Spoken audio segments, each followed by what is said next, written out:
Boa tarde a todas e todos. Eu queria saudar o nosso presidente em exercício, deputado Sadi Noel, cumprimentar todos aqueles que nos antecederam na sua fala, em particular os deputados Waldeck e Conte Bittencourt, e estender a eles, e em nome deles, cumprimentar o povo da cidade de Niterói. Eu que tive a felicidade como delegada de polícia de trabalhar na Delegacia de Mulheres de Niterói.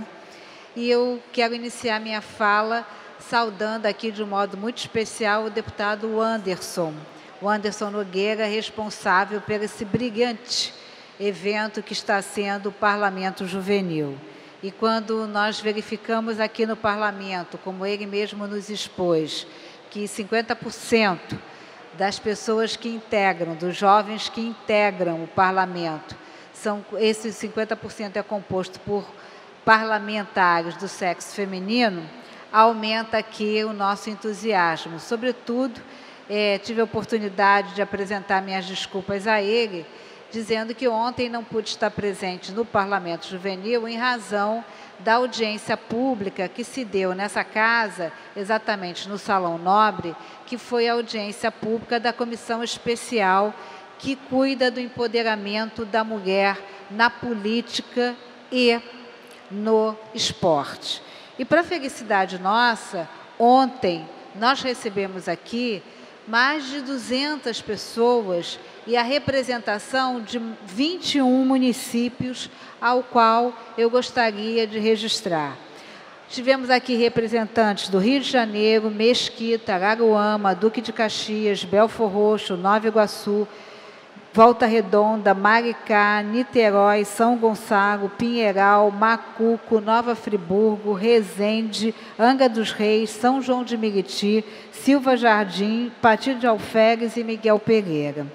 Quero dizer que esse evento pôde acontecer graças à participação das deputadas que integram a Comissão Especial de Empoderamento da Mulher. E quero, de modo muito particular, agradecer a deputada Daniele Guerreiro, que é vice-presidente, a deputada Zeidan, que é a relatora, e as deputadas Márcia Giovanni e Ana Paula Richuan. Quero muito agradecer a presença da deputada Tia Ju. E quero dizer o que aconteceu ontem aqui. Nós recebemos com muita alegria a senadora Ana Amélia. Recebemos com muito entusiasmo a nossa querida deputada Benedita da Silva, que foi nossa governadora. E falo isso com muita alegria porque eu fui sua subordinada. Quando ela foi nossa governadora, eu fui sua subordinada e subordinada do deputado Zaqueu Teixeira, então chefe da Polícia Civil. Recebemos aqui a deputada Soraya Santos, que é a deputada responsável no Congresso Nacional, dentre as deputadas do Estado do Rio de Janeiro, a que era responsável pela articulação entre a Assembleia Legislativa e o Congresso Nacional, no que se refere à questão do fortalecimento da mulher no esporte, e ela, por exemplo, nos mostrou como é difícil e como é importante a participação das mulheres nas audiências e nos relatou aqui, por exemplo, que numa discussão na sua comissão, numa comissão de fiscalização, ela pôde perceber que se discutia um projeto de um percentual da raspadinha para destinar ao fortalecimento do futebol masculino, e foi a sua presença lá, como única mulher parlamentar, que pôde trazer à discussão um percentual para a participação do futebol feminino. Lembrando aqui que o Brasil vai ter aqui, o futebol feminino tem aqui os seus 125 anos da primeira disputa de uma partida de futebol feminino. Recebemos aqui também uma representação da ONU Mulheres. E a ONU Mulheres nos mostrou, por exemplo, que o Brasil, apesar de toda a sua dinâmica de um país afetuoso, de um país do sol, de um país de que as mulheres têm uma postura livre, o país cuja participação da mulher na política está atrás, por exemplo, de Ruanda. está atrás, por exemplo, dos países onde as mulheres usam burca. Então, em 198 países, o Brasil ocupa a colocação de 150. Então, nós podemos ver como é pequena a participação das mulheres na política. E foi importante, né, ouvir aqui a participação de uma representante do Comitê Olímpico, e essa representante nos mostra, né, como é pequeno o poder de decisão das mulheres nas organizações associativas que tratam da questão, né, do esporte. Então, se o esporte tem uma importância fundamental, né, na formação do caráter, se o esporte é fundamental para a juventude, se o esporte é fundamental para as relações humanas e para as relações de solidariedade, a decisão da mulher no esporte, ela praticamente não existe. E a senadora Ana Amélia, e eu conhecia a sua trajetória, ela que é deputado Valdec, uma mulher que ela luta pelas questões da reforma agrária, ela que trouxe à discussão, por exemplo, a isenção dos aposentados e pensionistas com mais de 70 anos para não pagar o imposto de renda, ela que trouxe à discussão, por exemplo, a necessidade de ter uma adequação para as mulheres portadoras de deficiência, a questão do mamógrafo, porque o mamógrafo não é feito adequadamente para as mulheres portadoras de deficiência física. Ela, por exemplo, que discute o tratamento na questão da quimioterapia oral, que esse tratamento possa ser feito em sistema residencial e não ambulatorial.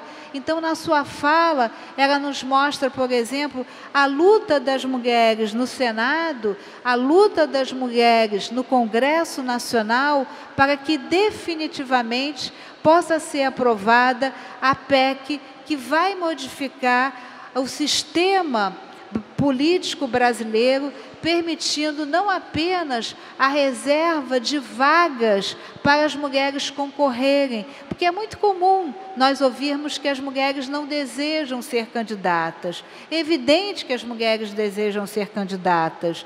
O que as mulheres não conseguem é se estabilizar durante o período da sua candidatura, porque as mulheres não abrem mão efetivamente da sua tarefa de mãe, da sua tarefa de esposa, da sua tarefa de profissional, diante da sua tarefa de candidata. Eu costumo dizer que atrás de uma mulher existe sempre uma outra mulher que a auxilia. Para que essa mulher possa estar trabalhando, ela precisa de um sistema de creche, onde ela, via de regra, deixa seu filho, sua filha, com uma profissional do sexo feminino. Ou então, quem sabe, com a sua mãe, com uma secretária do lar, ou quem sabe com a sua sogra, para que ela possa estar exercendo plenamente a sua atividade profissional.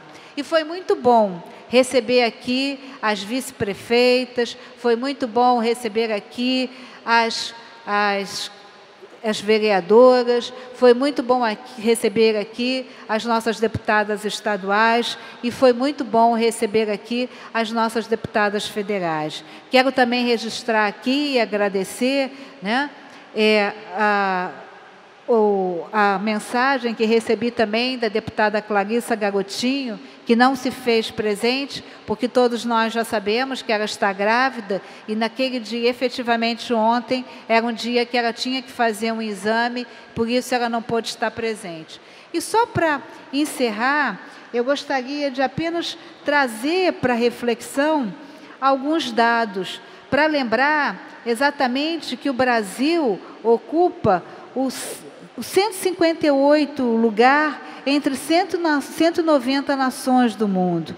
No Senado Federal, a casa que cuida dos interesses federativos, 15 dos 27 estados brasileiros não têm representação feminina.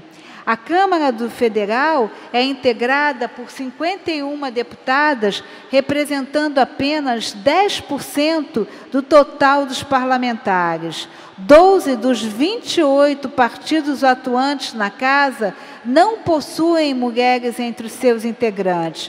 E quando a gente passa isso para a questão do esporte, é importante dizer que, por muito tempo, o esporte foi considerado um espaço masculino em nosso país.